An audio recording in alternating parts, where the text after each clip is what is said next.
নোয়াখালীতে সাম্রাজ্যবাদ ও যুদ্ধবিরোধী জোটের প্রতিনিধি সভা অসম বাণিজ্য চুক্তি বাতিলের দাবি।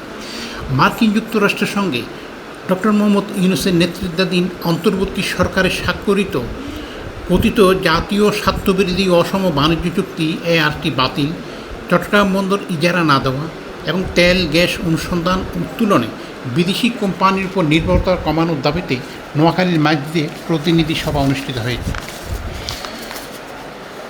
30 জুন মঙ্গলবার বিকেলে নোয়াখালী প্রেস ক্লাবে সাম্রাজ্যবাদ ও যুদ্ধবিরোধী জোট আয়োজিত এই প্রতিনিধি সভায় জেলার বিভিন্ন বামপন্থী ও প্রগতিশীল রাজনৈতিক, সামাজিক, সাংস্কৃতিক সংগঠনের নেতারা অংশ নেন। সবাই সভাপতি করেন সিপিবি জেলা সভাপতি শহীদ উদ্দিন বাবু।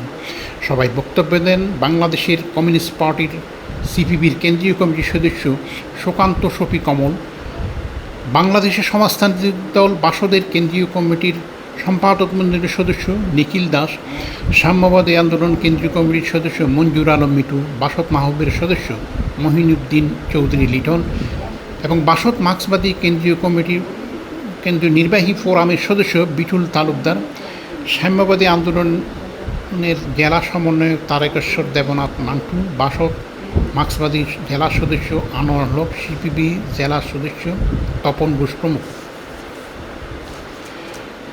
বক্তারা অভিযোগ করেন, গত 9 ফেব্রুয়ারি 2026 ত্রয়োদশ জাতীয় সংসদ নির্বাচনের মাত্র 3 দিন আগে অনির্বাচিত অন্তর্বর্তীকালীন সরকার মার্কিন যুক্তরাষ্ট্রের সঙ্গে ART নামে একটি বাণিজ্য চুক্তি স্বাক্ষর করেছে। তাদের দাবি, চুক্তিটি বাংলাদেশের অর্থনীতি, কৃষি, জাতীয় নিরাপত্তা ও সার্বভৌমত্বের জন্য মারাত্মক হুমকি স্বরূপ।